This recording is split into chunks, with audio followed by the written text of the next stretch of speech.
The film starts in San Francisco in 2014. Following the deadly battle that took place there, Mark and Emma Russell have lost their eldest son Andrew, while holding on to their young daughter Madison.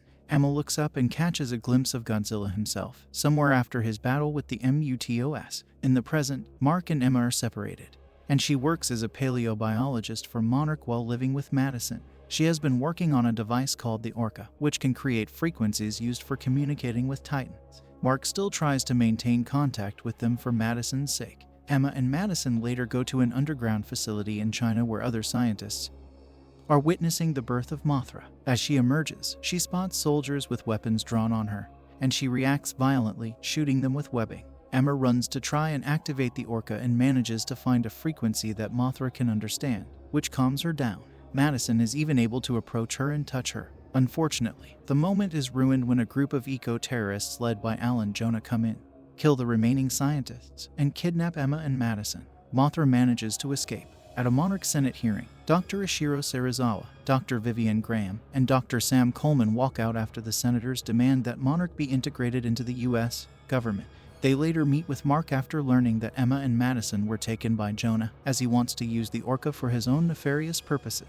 The three take Mark with them to meet other Monarch employees, such as sonographer Dr. Rick Stanton and mythologist Dr. Eileen Chen, as well as G-Team leader Colonel Diane Foster and Officer Jackson Barnes. They inform Mark that many other Titans besides Godzilla have been discovered, and although he suggests killing them before they come out, Monarch refuses to let that happen.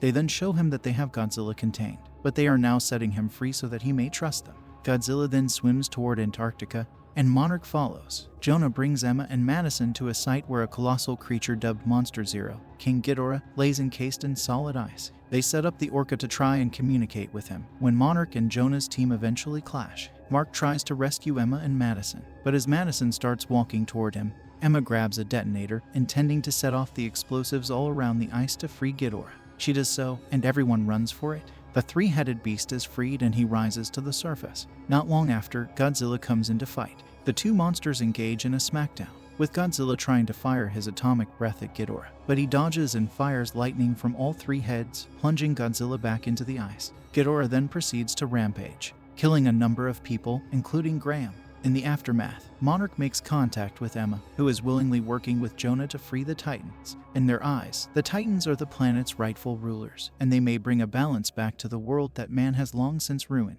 Mark thinks she is doing this in retribution for Andrew's death. Jonah and Emma head with their team toward Mexico to free another Titan. The city starts to get evacuated. They make their way to an active volcano to unleash Rodan, the fire demon. He emerges as Monarch's squadron of fighter pilots head in to try and take him down.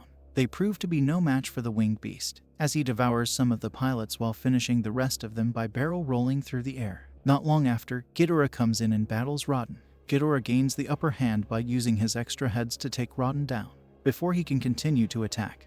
Godzilla comes back for round 2. They start to duke it out again, with Godzilla managing to tear off Rodan's left head. Meanwhile, Monarch is contacted by Captain William Stentz, who tells them that the military is about to launch a massive bomb called the Oxygen Destroyer in order to kill the beasts. The bomb hits, but Ghidorah escapes, while it looks as though Godzilla has perished. Ghidorah flies to the top of the volcano where he regenerates his head.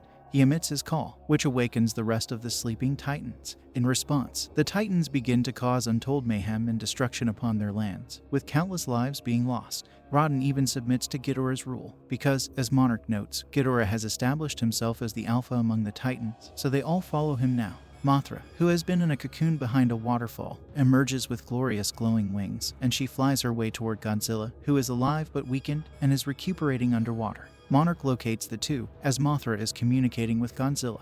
The team determines that Mothra is like the queen of the monsters, so she and Godzilla have a thing, as Barnes notes. Eileen also points out through old text that Ghidorah was among the most feared of the Titans, and he would challenge Godzilla for supremacy. Mark heads with Serizawa, Eileen, and Coleman toward Godzilla's location in an attempt to revive him, but it is noted that it could take years for his healing process to fully get him back on his feet. The scientists realize that since Titans like Godzilla feed on radiation, they can detonate a nuke that will heal him faster. However, the sub's weapons systems is offline after sustaining serious damage, so Serizawa makes the choice to take the nuke down there himself and set it off. He bids farewell to his colleagues and makes his way up to Godzilla, the closest he has ever gotten to him. He pets a barely conscious Godzilla before telling him goodbye and detonating the nuke, sacrificing himself. Soon, Big G emerges more powerful than before, and he fires his atomic breath into the sky. By now, Emma has realized that her original plan has gone out of control, and that Ghidorah is leading the Titans to cause more destruction. Even Madison has chewed her mom out for it, calling her a monster. Emma tells Jonah that since Fenway Park and most of Boston has been evacuated, they can use the Orca to broadcast a frequency through there, but Jonah turns his back on Emma. Madison steals the Orca and heads to Fenway Park herself, sending out the frequency that is strong enough to attract the Titans to that location.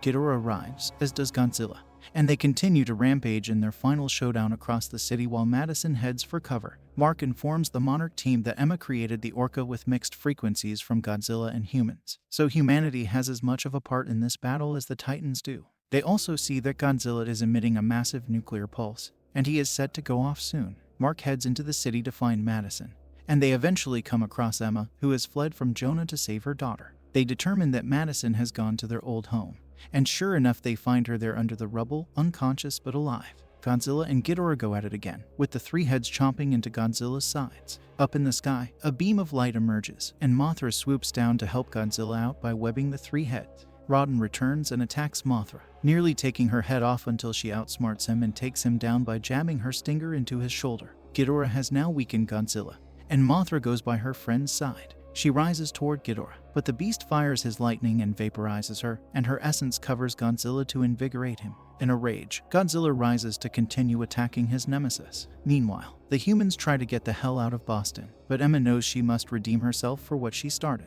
She declines to get on the aircraft out of the city, even as Mark and Madison plead with her to join them. She takes a van and uses the Orca to lure Ghidorah toward her. He fires a blast at her, which only knocks her out of the van, but has bought Godzilla enough time to get his nuclear pulse building. Before dying, Emma looks up and declares, "Long live the king." Skyscrapers melt around him while everything else bursts into flames. Finally, Big G delivers a powerful blast toward Ghidorah, first to singe off his wings and then to take out his two side heads. After one more blast, the city becomes toast, and from the smoke, it appears that Ghidorah's head is emerging, except it's inside Godzilla's mouth, and he finishes off the beast once and for all.